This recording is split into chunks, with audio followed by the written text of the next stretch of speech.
Live right now, though. Okay, so we're good. Okay, I assume he's saying we're live right now. I mean.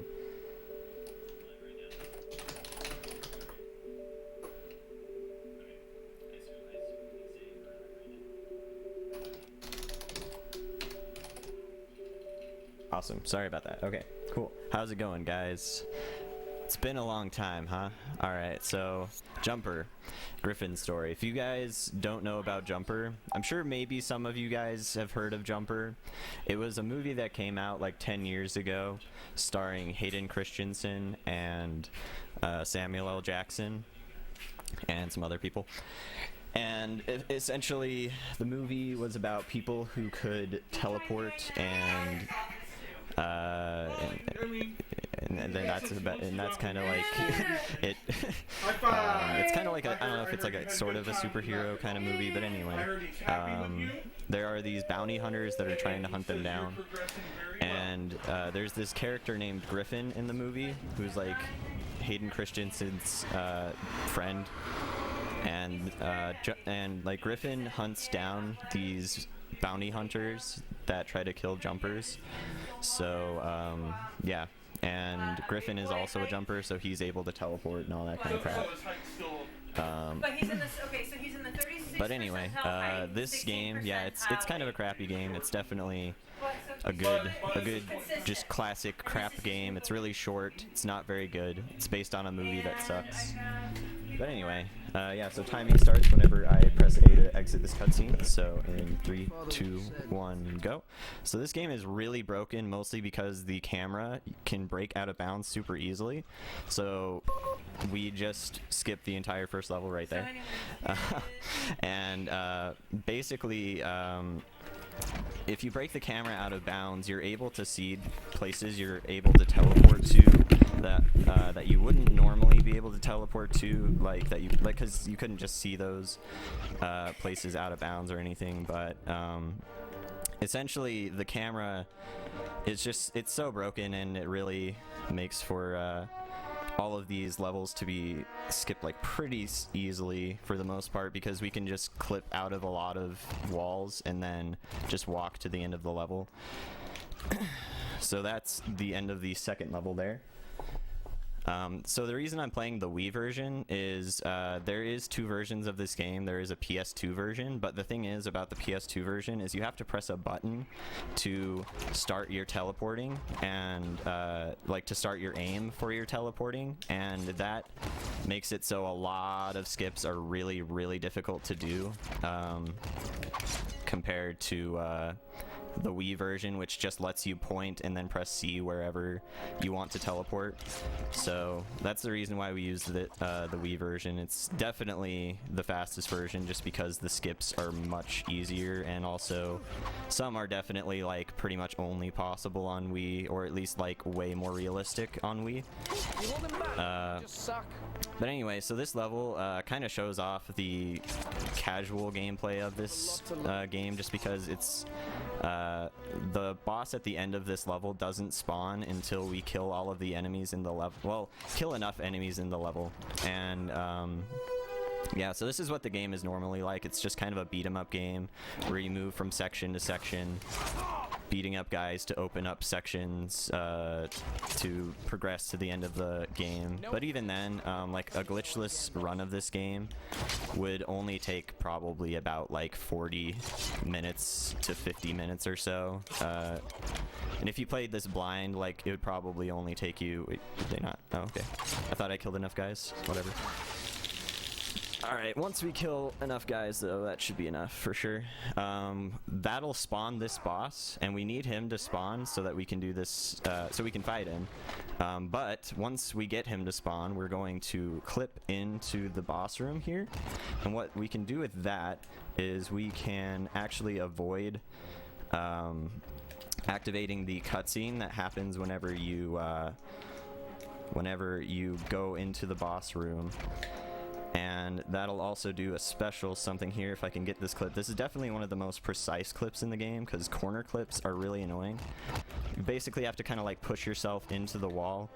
Nice, we did manage to get the camera to clip out of bounds though, that's our goal. But what skipping that cutscene does is that totally skips the trigger to make the boss actually start fighting at all.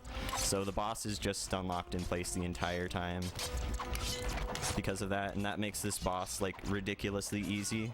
This boss is kind of hard normally because he like throws a bunch of stuff at you, and he's kind of tough, but either way, it's a very easy stun lock to do once you get the corner clip. So this next section here is Nepal. We just got through Rome. There are 5 sections of the game, like 5 chapters, and this first level of Nepal is completely glitchless actually, just because the trigger to or like the loading zone to end the level only spawns once you kill every single enemy in the entire level. So yeah. So one neat thing about cutscenes that you can see like areas that you can teleport to. If the cutscene ends and it's still panning away from that area, you can teleport to an area in that cutscene, like right here, and that saves a little bit of time. There's a couple of instances of that we'd use, and there is actually one point in the run where a backup strat that we can use actually abuses that as well, and skips like a pretty significant part of the game that makes well, not like super significant, but it's just a part you can like really easily die at.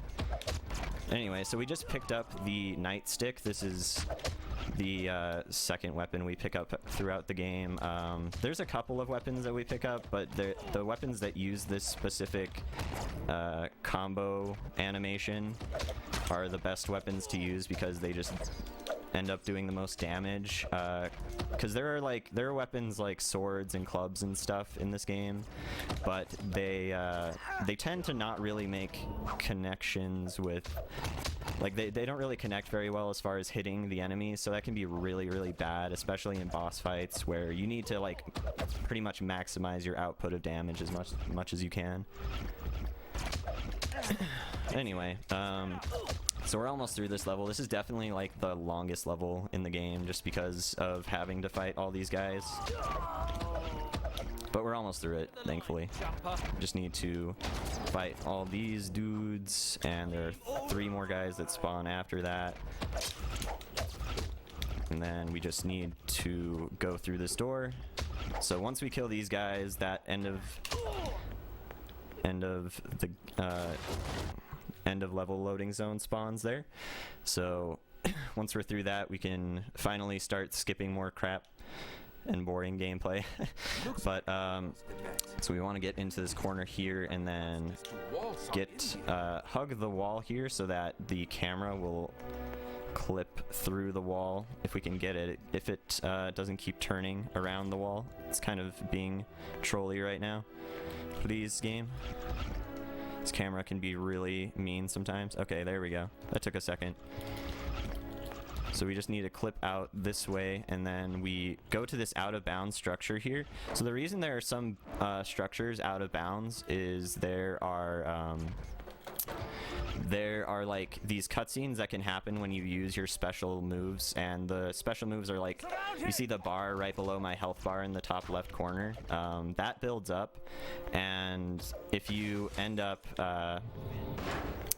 building that up to like 2 bars, you can use that to do like a special move. And the special moves are kind of random, but what some of those moves do is like teleports you and the enemy to a specific area out of bounds, and does like a kind of weird fighting scene and then teleports you back. But the thing is, those out of bounds objects actually have collision, and some of them have like surfaces that you can actually teleport to, so that's extremely useful in a couple of levels. So it's definitely makes for a really quick level. But anyway, so this is Nepal level 3. This is definitely like the hardest level in the game, I'd say. So we need to grab these grenades here for a later part of the game. Grenades are pretty useless throughout the whole entire game, but anyway, we're gonna try and do a skip here. This is a really precise skip. Hopefully we can get it. There we go. I think we got it. Okay, well, we kind of got it. We skipped way farther than I wanted to, but if you skip into this room here, you can actually skip having any of these enemies spawn, and these enemies are super trolly because they'll try and attack you while you're breaking all of these chains, and the goal in this room is to break all these chains so that the enemies in the next area spawn, because they won't spawn until you break these chains. And it's annoying because these enemies really love to get close to you, and if they're anywhere near you whenever you are attacking, which includes when you're trying to hit the chains and stuff, then your character will just automatically start attacking them, and it's really bad. So anyway, but that large skip that we did, we pretty much want to try and get into the chain room that we just went into, but it's a little bit hard to do because you're kind of trying to teleport blindly into the area. And the way that skip works is you kind of walk into that room, and the wall on the other side isn't quite loaded, but you have to stand in a precise spot so that the door that you just walked through doesn't actually so it doesn't like stay in the way. And it's kind of really precise, so it's cool that we did get it, because it does save time. Even if we did not get right into the chain room, it still saved a little bit of time, which is good. But that's one of the few instances where we use unloaded walls to skip like large portions of levels. It's really useful, but there just aren't really a lot of levels that have the reason this level is so hard to get to the end of, except for using that specific skip that I was talking about, is like Nepal is just full of levels that have water, and water will just automatically teleport you back to specific spots, so you can't like go out of bounds in Nepal levels very easily without falling into water. So yeah, but that's not really an issue in any other level of the game, so it's good that we got past Nepal though, because that's most definitely the hardest part of the game. So once we're past it, it's good. I should have you reported. Do as your conscience dictates, Tayama. I need to get back to work. All right. I suggest you do the same. Cool, so we just needed to wait for this cutscene to end. So normally we're supposed to do a bunch of stuff, like break a bunch of these, we're supposed to break all these satellites so it'll open a door, and then we have to break a thing so it'll open this door. But since doors in this game are like super thin and easy to teleport through, we just walk right through that and go to the end of the level. But so the way that we do those like door clips is all you have to do to door clip is just literally walk up to a door, stand close enough to it, and then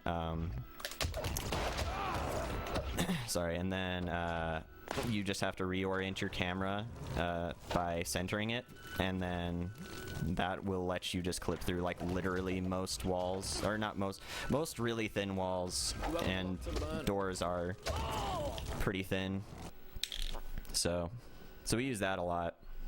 Anyway, so that is the second level of this area, which this chapter is called the lab chapter.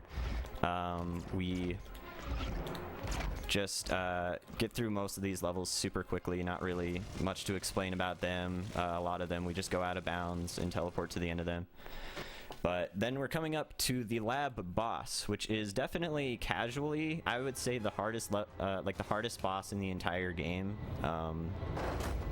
Just because of there is like a weapon that does appear later on in the game that makes the last two bosses super easy, but even then, even if you weren't using that weapon, the lab boss is super tough, because she has a bunch of weapons that stun you and also do tons of damage. But so what we want to do is, the beginning of this level starts by us having to hit all of these panels to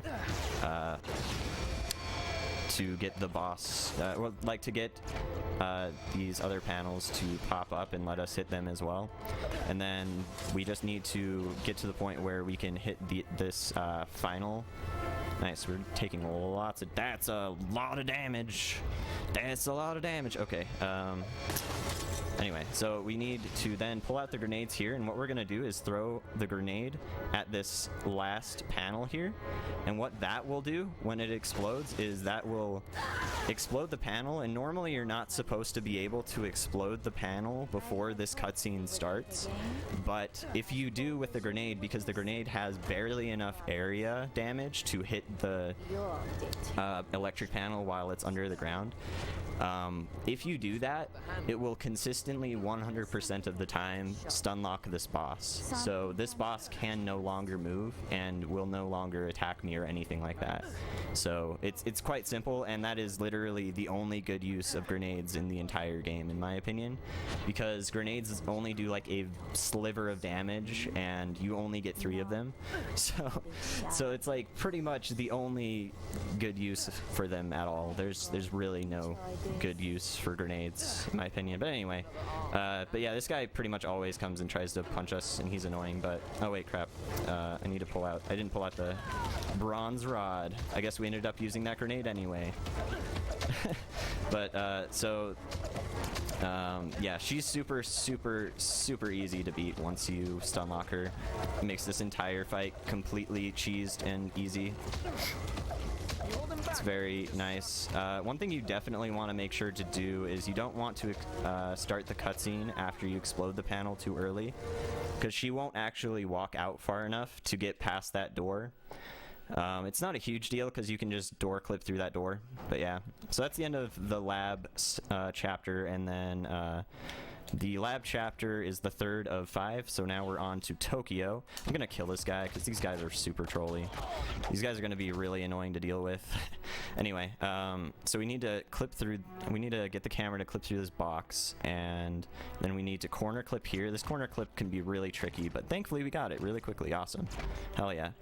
Okay, so we just need to teleport to this truck over here at the end of the level. Once we do that, and then we just walk to the end of the level. But yeah, Tokyo is a pretty short section because it only has 3 levels in total, and we just got through the first one, and yeah. This next level here, we're actually going to go out of our way to grab the most OP weapon in the entire game, which is the flamethrower. The flamethrower is really broken because whenever you press A or B to use the fire, what'll happen is you initially do burn damage, and then that burn damage, if you just mash A or B over and over again, you can actually continuously do that burn damage every single time you press A, and and that drains bosses' health as well as like other enemies' health really quickly, like to a point where it's completely laughable. And the last 2 bosses are a complete joke. So once we grab the flamethrower, we're pretty much set. We just need to get to the end of this level. This level's pretty cool because this has a really precise spot at the very end of the level to hit the loading zone. To end the level, and we just need to get over here and then hit the corner of this little red brick area, and that'll hit the end of the level right there. But yeah, this game's pretty cool. I routed all of this myself once I found this game like 3 or 4 months ago. I hadn't seen you since. And it's pretty cool. It's kind of a boring game in my opinion, but the speedrun is kind of fun. It's pretty quick, so. By the way, record is 1802, so if I manage to beat it, if I manage to beat the 1802, that's record. I don't think we can at this point, but yeah, I'm pretty sure we're like 20 seconds behind that at this point, sadly. Either way, not a huge deal. But anyway, but you guys will see the flamethrower in action here. It's extremely broken, because this boss is gonna die super quickly. Anyway, so if anybody wants to know, Griffin's parents were killed by this dude, and yeah, so Griffin has a vendetta against that guy. But anyway, so this is the final level now. We just have to take out these enemies here, and then Roland, who is Samuel L. Jackson's character, he's the second boss that we fought. He will try and fight us again, but the thing is, he actually only fights us for like a split second. We have to do like about 2/3 of his health and damage before it brings us to the true final boss, which is the boss we actually just beat. So, except now the final boss will have like electric powers, and it's kind of weird. But anyway, so we fight Rollin and we kill him with fire, and then we move on to the final boss, and the final boss is kind of neat. The time's coming up here, by the way, once we kill him. So once Griffin teleports away here, time, so 1836, nice, that's not bad.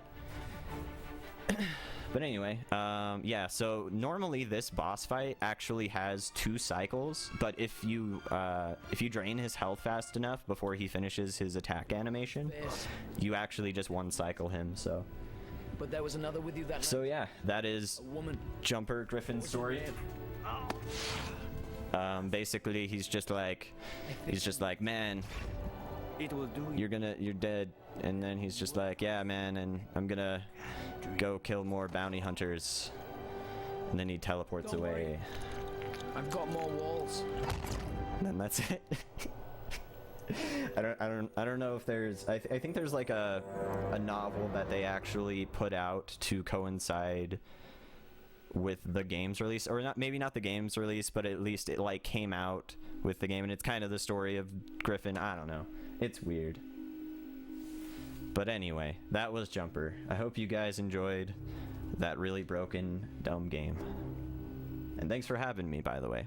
I will now go do some other terrible games and other stuff. Thank you for having me, and good luck everyone else with your runs. And I hope everyone else has a good rest of the marathon. Ready to cut whenever you guys are.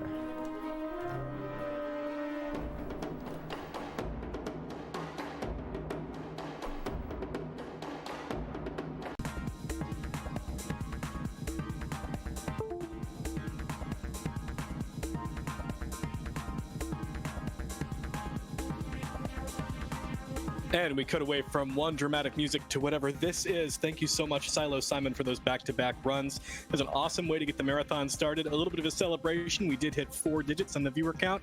Over 1,000 viewers right now. Thank you guys so much for tuning in to watch Big Bad Game-a-thon 2018. We are going to be setting up now for Mexicano PB, who's going to provide to us Savalion. I have no idea if I'm pronouncing that right. This game is one of the coolest looking games that we're going to see. It's really short, and it just looks awesome. So I hope you guys enjoy it. We'll be cutting to that momentarily, and in the meantime, enjoy some tunes.